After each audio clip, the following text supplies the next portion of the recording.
તો વિસાવદરની સાથે કડી વિધાનસભા બેઠકની પણ પેટા ચૂંટણીની તારીખ જાહેર કરી દેવામાં આવી છે। ધારાસભ્ય કરશન સોલંકીનું નિધન થતાં આ બેઠક ખાલી પડી હતી ને હવે આ બેઠક ઉપર ચૂંટણી થવાની છે। એટલે કે ગુજરાતમાં 2 બેઠકો જે ખાલી હતી તેના ઉપર પેટા ચૂંટણીની તારીખો જાહેર કરી દેવામાં આવી છે। કડી અને વિસાવદર આ બંને બેઠક ઉપર ચૂંટણી થવાની છે।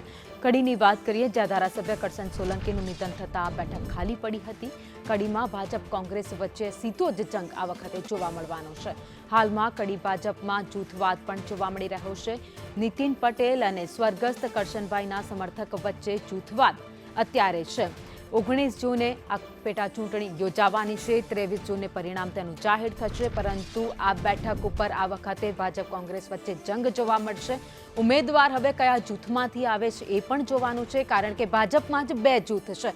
સ્વર્ગસ્થ કરશનભાઈનું એક જૂથ અને સાથે જ ભાજપના દિગ્ગજ નેતા એવા નીતિન પટેલનું એક જૂથ।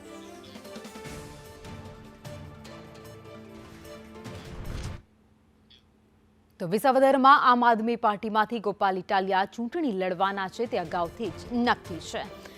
આમ આદમી પાર્ટી ઉમેદવાર ગોપાલ ઇટાલિયાની પ્રતિક્રિયા પણ સામે આવે છે। આજથી વધુ જોશથી પ્રચારમાં ઉતરી જઈશું।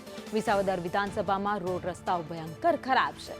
સૌની યોજનાનું પાણી બધા ગામડાઓમાં પહોંચ્યું નથી। ટેકાના ભાવમાં ભયંકર ભ્રષ્ટાચાર થઈ રહ્યો છે। નવી જમીન માપણીના હજારો ખેડૂતોને અન્યાય થયો છે।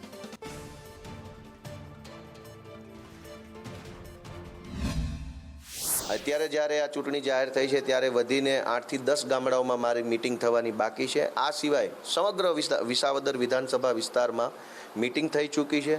લોકોએ ગામડેથી અમને આશ્વાસન આપ્યું છે, બાંહેધરી આપી છે કે આ વખતે એક તક ગોપાલ ઇટાલિયાને એક ભણેલ ગણેલ યુવાન નેતૃત્વ કરવા માગે છે એ વ્યક્તિને એક તક આપી છે, એવું ગામડેથી લોકોએ અમને બાંહેધરી આપેલી છે।